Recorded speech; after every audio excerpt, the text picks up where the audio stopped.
Assalamualaikum warahmatullahi wabarakatuh. Pada pertemuan kali ini, kelompok 5 akan membahas tentang rekonsiliasi fiskal dan vintage.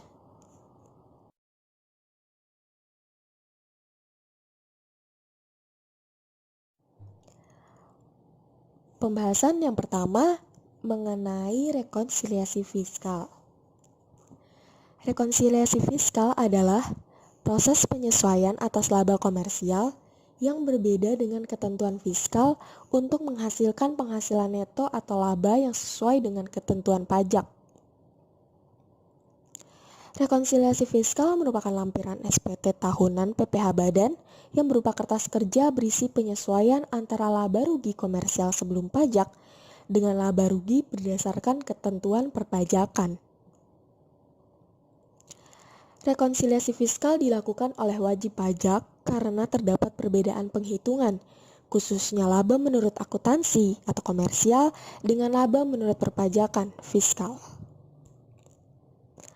Laporan keuangan komersial ditujukan untuk menilai kinerja ekonomi dan keadaan finansial dari sektor swasta, sedangkan laporan keuangan fiskal lebih ditujukan untuk menghitung pajak.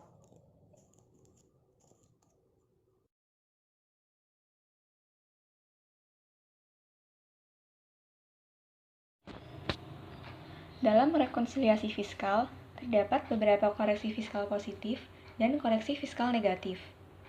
Yang pertama, koreksi fiskal negatif. Koreksi fiskal negatif adalah koreksi yang mengakibatkan pengurangan penghasilan kena pajak dan PPh terutang. Koreksi fiskal negatif biasanya dilakukan akibat adanya: yang pertama, penghasilan yang tidak termasuk objek pajak. 2. Penghasilan yang dikenakan PPh final. 3. Penghasilan yang ditangguhkan pengakuannya. 4. Penyesuaian fiskal negatif. Selanjutnya, koreksi fiskal positif. Koreksi fiskal positif merupakan perbaikan yang dilakukan pada catatan penghasilan dan biaya yang berdampak memperbesar nilai pajak penghasilan yang terutang. Koreksi positif biasanya dilakukan akibat adanya: 1. Beban yang tidak diakui oleh pajak. 2. Penyusutan komersial lebih besar dari penyusutan fiskal. 3. Amortisasi komersial lebih besar dari amortisasi fiskal. 4. Penyesuaian fiskal positif lainnya.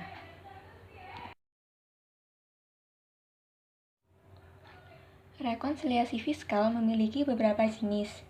Yang pertama, koreksi fiskal positif. Jenis koreksi fiskal positif antara lain: yang pertama, pembagian laba dengan nama dan dalam bentuk apapun seperti dividen, termasuk dividen yang dibayarkan oleh suatu perusahaan asuransi kepada pemegang polis, dan pembagian sisa hasil usaha koperasi.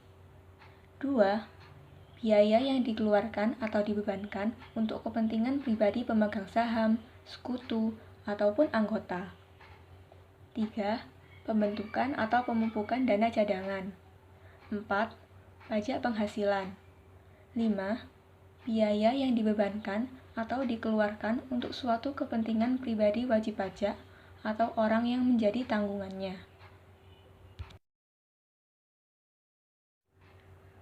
Yang keenam, gaji yang akan dibayarkan kepada anggota persekutuan, firma, atau perseroan komanditer yang modalnya tidak terbagi atas saham. 7.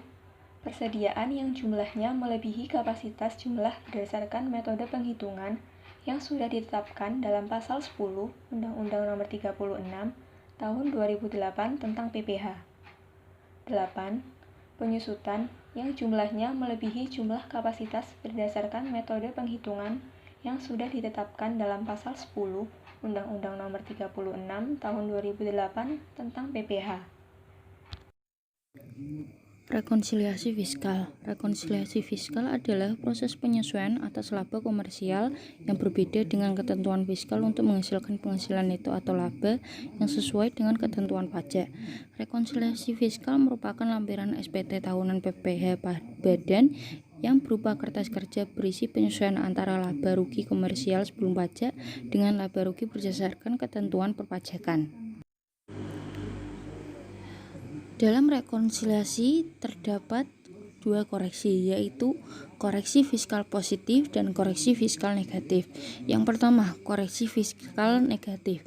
Koreksi fiskal negatif adalah koreksi yang menyebabkan pengurangan penghasilan karena pajak dan PPh terutang. Koreksi negatif biasanya dilakukan akibat adanya penghasilan yang tidak termasuk objek pajak, penghasilan yang dikenakan PPh final, penghasilan yang ditangguhkan pengakuannya, penyesuaian fiskal negatif. Yang kedua adalah koreksi fiskal positif. Fiskal bertambah yang selanjutnya berdampak memperbesar nilai pajak penghasilan yang terutang. Koreksi positif terjadi apabila pendapatan menurut fiskal bertambah. Koreksi positif biasanya dilakukan akibat adanya beban yang tidak diakui oleh pajak, penyusutan komersial lebih besar daripada penyusutan fiskal, amortisasi komersial lebih besar dari amortisasi fiskal, dan penyesuaian fiskal positif lainnya. Kemudian ada koreksi fiskal negatif, yakni koreksi yang menyebabkan pengurangan penghasilan kena pajak dan PPh terutang. Nah, jenis koreksi fiskal negatif antara lain: yang pertama, penghasilan yang telah dikenakan PPh final, antara lain penghasilan yang berupa bunga deposito dan tabungan lainnya, bunga obligasi dan surat utang negara, dan bunga simpanan yang dibayarkan oleh koperasi kepada anggota koperasi orang pribadi. Kemudian ada penghasilan yang berupa hadiah undian. Yang terakhir, penghasilan dari transaksi pengalihan harta berupa tanah dan atau sebuah bangunan, usaha jasa konstruksi, usaha real estate, dan persewaan tanah dan atau sebuah bangunan. Yang kedua, penghasilan yang bukan merupakan objek pajak antara lain: pertama, warisan. Kedua, harta, termasuk setoran tunai yang diterima oleh badan sebagai pengganti saham ataupun sebagai pengganti penyertaan modal. Yang ketiga, pembayaran dari perusahaan asuransi kepada orang pribadi sehubungan dengan asuransi kesehatan, asuransi jiwa, asuransi kecelakaan, asuransi diguna, dan asuransi beasiswa. Yang keempat, beasiswa yang harus memenuhi persyaratan tertentu yang ketentuannya diatur lebih lanjut dengan atau berdasarkan peraturan Menteri Keuangan. Yang kelima, persediaan yang jumlahnya kurang dari jumlah yang berdasarkan metode perhitungan yang sudah ditetapkan dalam pasal 10 Undang-Undang Nomor 36 Tahun 2008 tentang pajak penghasilan. Yang terakhir, penyusutan yang jumlahnya kurang dari jumlah yang berdasarkan metode penghitungan yang sudah ditetapkan dalam pasal 10 Undang-Undang Nomor 36 Tahun 2008 tentang pajak penghasilan. Dua jenis rekonsiliasi fiskal berdasarkan perbedaannya secara komersial dan fiskal, yaitu: yang pertama, beda tetap. Rekonsiliasi beda tetap disebabkan oleh adanya transaksi yang diakui oleh wajib pajak sebagai penghasilan atau biaya yang sesuai dengan standar akuntansi keuangan. Nah, rekonsiliasi beda tetap merupakan perbedaan antara laba kena pajak dan laba akuntansi sebelum pajak yang timbul akibat transaksi yang menurut Undang-Undang Perpajakan tidak akan terhapus dengan sendirinya pada periode lain. Yang kedua, ada beda waktu. Rekonsiliasi fiskal beda waktu terjadi karena adanya perbedaan waktu dari sistem akuntansi dengan sistem perpajakan. Jadi dalam hal ini, transaksi menurut akuntansi komersial dan pajak sama. Yang membedakan adalah waktu alokasi biaya.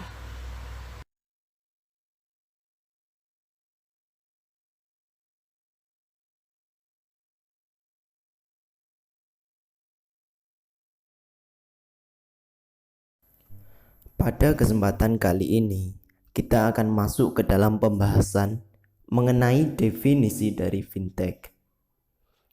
Fintech atau singkatan dari Financial Technology adalah sebuah inovasi dalam bidang jasa keuangan. Fintech merupakan hasil gabungan antara jasa keuangan dan teknologi yang akhirnya mengubah model bisnis dari konvensional menjadi moderat. Perubahan ini dapat kita lihat dalam kehidupan sehari-hari, yang awalnya dalam kita membayar suatu barang harus bertatap muka dan membawa sejumlah uang kas, kini kita dapat melakukan transaksi jarak jauh dengan melakukan pembayaran yang dapat dilakukan dalam hitungan detik saja menggunakan berbagai teknologi yang tersedia.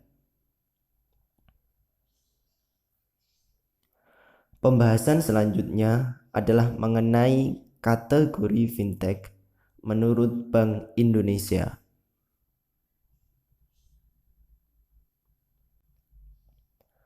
Adapun jenis-jenis fintech yang ada di Indonesia, menurut Bank Indonesia, yang pertama adalah pembayaran, clearing, dan penyelesaian melalui fintech. Fintech jenis ini memberikan layanan sistem pembayaran secara online melalui dompet elektronik atau uang digital. Sistem ini diselenggarakan baik oleh bank maupun lembaga keuangan non-bank. Contoh fintech jenis ini yang paling mudah digunakan dan ditemukan dalam keseharian kita adalah seperti GoPay, OVO, Doku, Tikes, dan Sukuku BCA.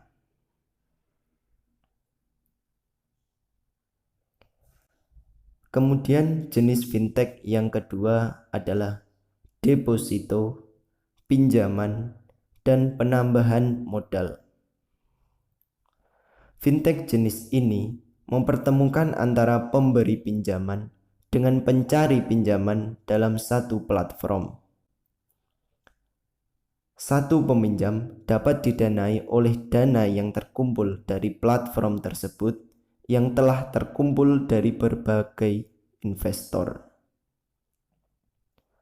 Keuntungan yang diperoleh investor berasal dari dana yang dipinjamkan.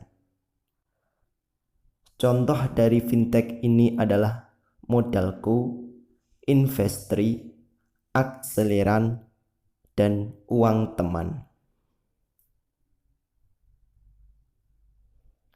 Selanjutnya adalah jenis fintech yang ketiga, yaitu market provisioning atau aggregators. Aggregators memiliki fungsi mengumpulkan informasi pasar yang bisa dimanfaatkan konsumen sesuai kebutuhan. Fintech ini mengumpulkan dan mengolah data yang bisa dimanfaatkan pengguna untuk membantu mengambil keputusan. Selain itu, fintech ini membandingkan suatu produk mulai dari harga, fitur, hingga manfaat. Contoh dari jenis fintech ini adalah Cek Aja, Cermati, Kredit Gogo, dan Tunaiku. Dan jenis fintech yang terakhir adalah manajemen risiko dan investasi. Layanan yang diberikan fintech jenis ini dapat berupa layanan perencanaan atau penasihat keuangan, platform perdagangan online, serta asuransi. Platform perdagangan online atau e-trading memberikan peluang masyarakat untuk berinvestasi secara langsung melalui komputer pada semua jenis aset. Contoh dari fintech jenis ini adalah Bariksa, Finansialku, Tanam Duit, Cek Premi, dan Raja Premi. Nah, di sini selanjutnya saya akan membahas tentang manfaat fintech. Manfaat fintech yang pertama yaitu membantu perkembangan perusahaan startup baru. Saat ini kan sudah bermunculan banyak sekali perusahaan startup baru yang menciptakan produk inovasi di bidang fintech ya. Nah, contohnya itu ada perusahaan startup monitor membuat produk baru yang memberikan pengalaman di bidang digital banking, di mana di situ analisisnya itu lebih detail dan juga lebih rinci. Nah, untuk yang kedua yaitu dapat meningkatkan taraf hidup. Keberadaan fintech juga ternyata bisa meningkatkan taraf hidup serta daya beli masyarakat banyak. Contohnya, perusahaan startup yang membuat inovasi fintech dapat membangun infrastruktur dunia perbankan untuk meningkatkan daya beli konsumen atau masyarakat. Lebih dari itu, adanya fintech di Asia Tenggara bahkan memiliki peranan penting dalam upaya pengentasan kemiskinan hingga 600 juta jiwa. Untuk selanjutnya yaitu manfaat fintech adalah dapat merangsang angka perkembangan Bitcoin. Dampak positif dari berkembangnya fintech adalah aplikasi Bitcoin di dunia finansial yang juga ikut berkembang. Dikatakan bahwa 2,5 miliar lebih pengguna Bitcoin yang tidak mempunyai akun bank akhirnya tetap bisa melakukan berbagai transaksi seperti pengiriman uang, pembayaran, serta transaksi lain tanpa masalah. Nah, untuk manfaat fintech yang selanjutnya yaitu dapat mengurangi jumlah pinjaman yang berbunga tinggi. Adanya fintech menjawab permintaan sistem peminjaman uang yang lebih transparan serta dapat dinikmati oleh semua masyarakat. Nah, bagi mereka yang sudah menggunakan fintech, tentu sangat merasakan manfaatnya dan juga perbedaannya ketika mereka belum menggunakan fintech dan juga ketika mereka sudah menggunakan fintech. Selanjutnya yaitu manfaat fintech adalah kemudahan layanan finansial. Berbeda dengan 10 tahun yang lalu, saat ini ketika melakukan transfer uang bisa dilakukan hanya melalui smartphone. Bahkan beberapa layanan fintech juga kemungkinan membayar beberapa tagihan bulanan, contohnya listrik, telepon, dan juga BPJS. Nah, untuk manfaat fintech yang terakhir yaitu membantu UMKM mendapatkan modal usaha yang berbunga lebih rendah.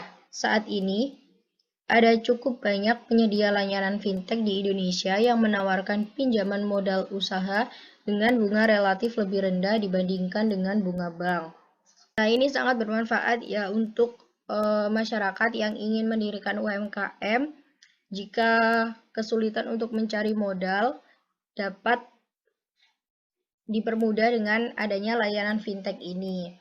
Nah, sistem ini disebut juga dengan peer-to-peer lending, yaitu sebuah praktik berbasis online platform yang mempertemukan pelaku UMKM yang membutuhkan dana dengan orang-orang yang bersedia investasi meminjamkan uang mereka. Sekian dari saya. Pada kesempatan kali ini, saya akan menjelaskan mengenai ancaman fintech bagi perbankan dan perekonomian.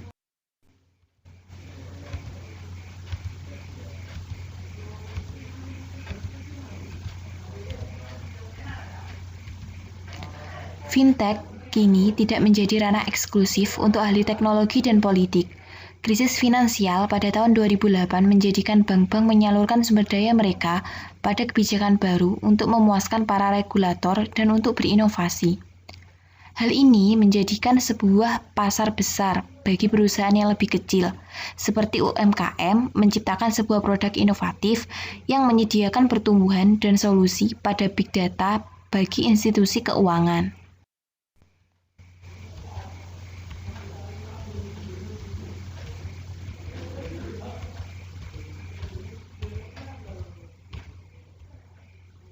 Teknologi yang dikembangkan dalam industri fintech mempunyai implikasi yang melebihi dunia finansial. Bank tidak perlu khawatir pada konsumen yang pindah ke fintech, karena bank juga dapat menganalisa data transaksi yang berjalan pada konsumen. Pengaruh ini dapat memberikan dampak positif terhadap bank. Ini disebabkan fintech adalah metode pembayaran yang dapat mencakup semua sektor ekonomi. Fintech juga dapat memenuhi kebutuhan nasabah.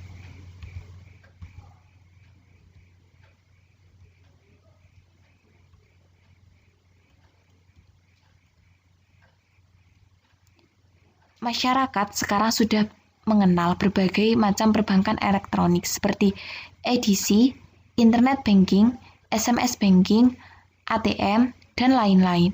Selain itu, bank telah mengeluarkan layanan untuk masyarakat yang tidak memiliki akses perbankan yang disebut dengan branchless banking.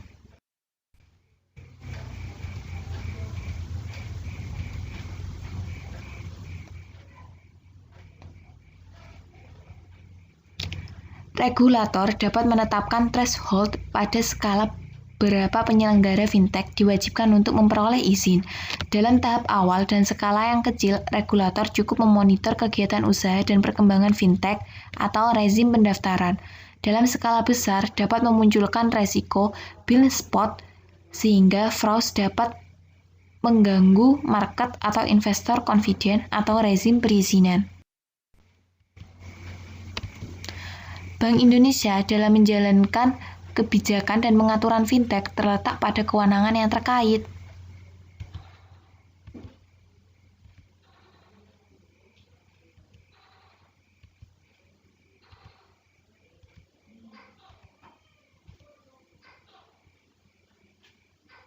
Fintech dalam regulasi pada sistem pembayaran ini akan dilengkapi dengan pengaturan pemrosesan transaksi pembayaran yang akan memungkinkan masuknya seluruh jenis merchant acquiring service dan penyelenggara e-wallet sebagai layanan yang lazim ditawarkan dalam bisnis fintech.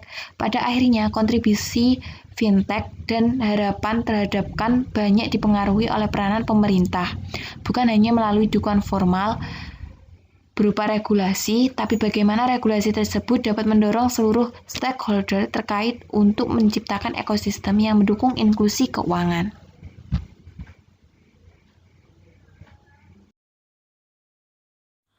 Kelebihan dan kekurangan fintech. Kita pasti tahu banyak sekali kemudahan yang kita peroleh dari fintech. Berikut adalah kelebihan dan kekurangan dari fintech. Yang pertama yaitu kelebihan fintech ini mudah dalam melayani konsumen. Bagi perusahaan yang ikut dalam memanfaatkan teknologi keuangan ini akan memperoleh kemudahan dalam melayani konsumen. Perusahaan contohnya memberikan konektivitas seluler untuk mengakses semua jenis layanan kepada konsumen. Sementara bagi konsumen, dengan adanya fintech ini akan memperoleh kemudahan dalam memperoleh layanan keuangan, seperti konsumen dapat mengakses dan melakukan transaksi sendiri lewat smartphone atau tablet yang dimiliki. Yang kedua yaitu prosesnya cepat. Fintech memberikan proses pelayanan keuangan yang sangat cepat, seperti contohnya yaitu proses dokumentasi keuangan, proses peminjaman, atau validasi skor kredit. Proses-proses ini lebih cepat dan sangat efisien. Tingkat persetujuan peminjaman uang dengan fintech ini sangat cepat. Dengan proses persetujuan hanya menunggu paling lama 24 jam. Peminjaman uang ini dapat berupa peminjaman modal untuk buka usaha. Ya, yang ketiga yaitu fintech sebagai penasihat keuangan. Banyak dari sistem terbaru mengandalkan saran robo untuk memberi orang petunjuk tentang keuangan mereka. Dan hal ini bisa menjadi pilihan yang sangat tepat dan murah untuk mendapatkan informasi yang berguna tentang investasi, serta membatasi paparan resiko seseorang. Namun, jenis layanan ini kadang tidak akan memberikan saran yang paling mendalam seperti halnya dari penasehat keuangan profesional. Nah, yang terakhir yaitu keamanan tingkat lanjut. Menggunakan metode keamanan terbaru diperlukan untuk memastikan lebih banyak orang percaya diri dalam menggunakan pelayanan keuangan jenis ini.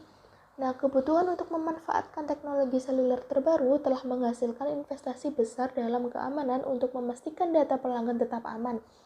Beberapa opsi keamanan terbaru yang digunakan oleh mereka di sektor ini termasuk data biometrik, tokenization, dan enkripsi.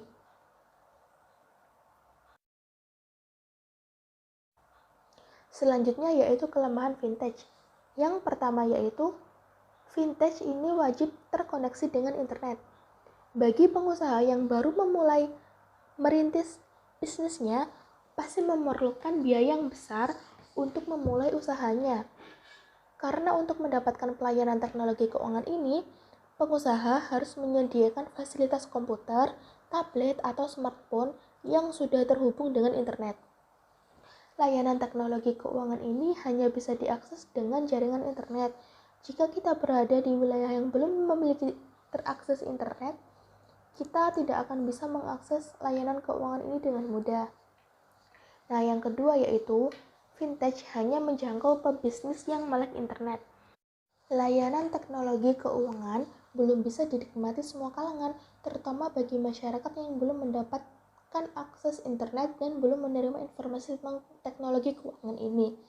Nah, yang ketiga yaitu rawannya penipuan. Nah, meskipun salah satu kelebihan layanan fintech ini memiliki tingkat keamanan yang tinggi, tapi masih rawan terhadap penipuan loh, karena masih banyak juga iming-iming yang menawarkan kepada konsumen dengan keuntungan investasi yang lebih besar, tetapi kadang dibalik semua itu hanyalah modus penipuan. Jadi kita harus berhati-hati dalam memilih layanan teknologi keuangan ini. Yang terakhir yaitu biaya bunga lebih tinggi.